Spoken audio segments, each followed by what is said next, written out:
জালুক, লং আৰু কপোৰ ঘৰত জ্বলাই দিয়ক। শত্ৰু আৰু দুশ্মনৰ সকলো অকাট সন্মুখলৈ আহিব। যিসকল লোকে তেওঁলোকৰ জীৱনত বহুত বেছি কষ্টত আছে, তেন্তে আজিৰ এই ভিডিঅ'টো তেওঁলোকৰ বাবে হয়।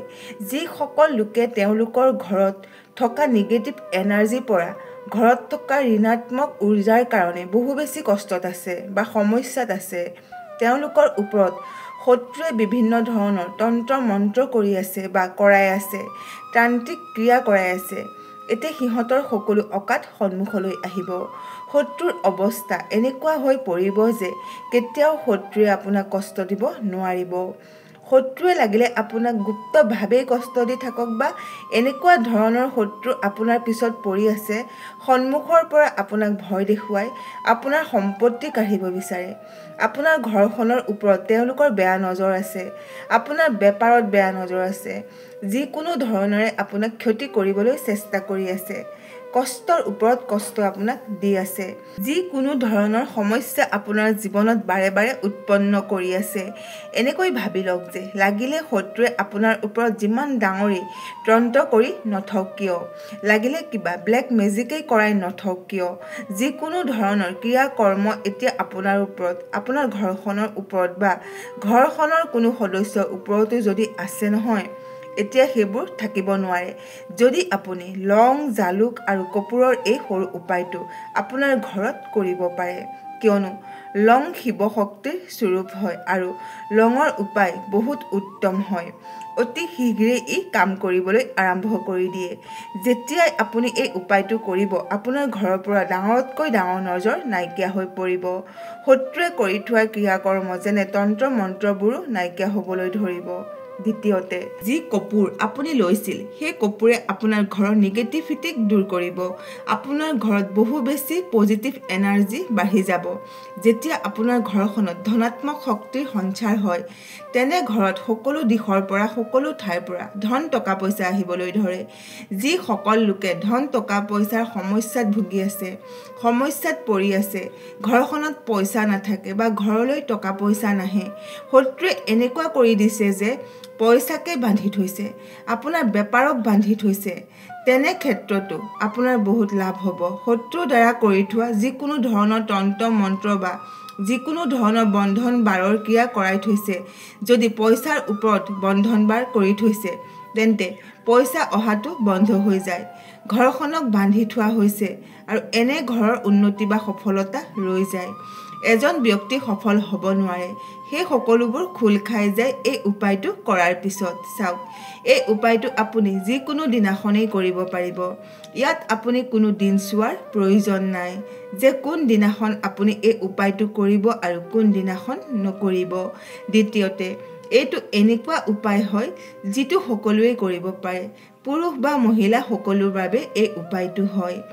যদি আপোনাৰ এজন শত্ৰু আছে, তেতিয়াও আপুনি এই উপায়টো কৰক, আৰু যদি এটাতকৈ বেছি শত্ৰু আছে, তেতিয়াও আপুনি এই উপায়টো কৰিব পাৰিব। দ্বিতীয়তে, আপুনি যদি আপোনাৰ শত্ৰুৰ নাম নাজানে, কিমান শত্ৰু আছে সেইটোও নাজানে, তথাপিও আপুনি এই উপায়টো কৰক, কিয়নো এই উপায়টো কৰিলে সকলো শত্ৰুৱে পৰাস্ত হ'ব। যিকোনো এজন শত্ৰু আপোনাৰ জীৱনৰ পৰা দূৰ হৈ নাযায়। যিমানবোৰ শত্ৰু আপোনাৰ জীৱনত আছে, আপোনাৰ ধন সম্পত্তিৰ ওপৰত বেয়া নজৰ দি আছে, সেই শত্ৰুবোৰ ছাৰখাৰ হৈ যাব আৰু কেতিয়াও তেওঁলোকে কৰি থোৱা বা কৰিব বিচৰা ক্ৰিয়াকৰ্ম আপোনাৰ ওচৰলৈ নাহে। যেতিয়া এই উপায়টো আপুনি কৰিব, উপায়টো কৰিবলৈ আপুনি প্ৰথমে কি কৰিব লাগিব? সম্পূৰ্ণ কথাখিনি জনাৰ আগতে আপোনালোকৰ ওচৰত এটা সৰু অনুৰোধ। যদি আপোনালোক আমাৰ এই চেনেলটোলৈ নতুনকৈ আহিছে, তেন্তে আমাৰ এই ভিডিঅ'টো লাইক কৰি আন 10জনে উপকৃত হ'ব পৰাকৈ ভিডিঅ'টো শ্বেয়াৰ কৰি দিয়ে যেন। আৰু যদি আপুনি প্ৰভু শ্ৰীৰামৰ প্ৰিয় ভক্ত হয়, তেন্তে কমেণ্ট বক্সত জয় শ্ৰীৰাম বা জয় হনুমান বুলি লিখি দিবলৈ পাহৰি নাযাব। তেন্তে আহক ভিডিঅ'টো আৰম্ভ কৰোঁ। প্ৰিয় বন্ধু বান্ধৱীসকল, প্ৰথমে আপুনি ল'ব লাগিব দুটা তচবজীয়া লং। লংটো যাতে ভঙা চিঙা খণ্ডিত নহয়, তাৰ ওপৰত ধ্যান ৰাখিব। তাৰপিছত আপুনি ল'ব লাগিব 3টা জালুক। 3টা জালুক ল'ব, 2টা লং ল'ব আৰু এটা কপোৰ ল'ব লাগিব এইখিনি জ্বলাবলৈ। তাৰপিছত আপুনি কি কৰিব লাগিব, খুব কম পৰিমাণে ল'ব লাগিব বগা সৰিয়হ। তাৰপিছত এখন সৰু কাগজ ল'ব লাগিব, যিকোনো ৰঙৰ কাগজ ল'লেই হ'ব। আৰু সেই কাগজখনৰ ওপৰত প্ৰথমে লং 2টা থওক, তাৰপিছত জালুক কেইটা থওক আৰু বগা সৰিয়হখিনি থৈ লওক। কপোৰটো এতিয়া থ'ব নালাগে, কপোৰটো কেৱল আপুনি জ্বলোৱাৰ সময়ত ব্যৱহাৰ কৰিব লাগিব। এতিয়া আপুনি কি কৰিব লাগিব, এই গোটেইখিনি বস্তু মানে যিখিনি আপুনি কাগজখনৰ ওপৰত থৈছিল, লং, জালুক আৰু বগা সৰিয়হ, সেইখিনি কাগজখনেৰে মেৰিয়াই পুৰিয়া বনাই লওক। সেই পুৰিয়াটো আপোনাৰ মূৰৰ পৰা ভৰিলৈকে ওলোটাকৈ মানে ওলোটা দিশৰ ফালে ঘূৰাব লাগিব। কিমান বাৰ ঘূৰাব লাগিব, 3 বাৰ ঘূৰাব লাগিব। যিদৰে ঘড়ীটো ওলোটা দিশৰ ফালে ঘূৰালে যেনেকুৱা হ'ব ঠিক সেই দিশৰ ফালে, মাত্ৰ 3 বাৰ।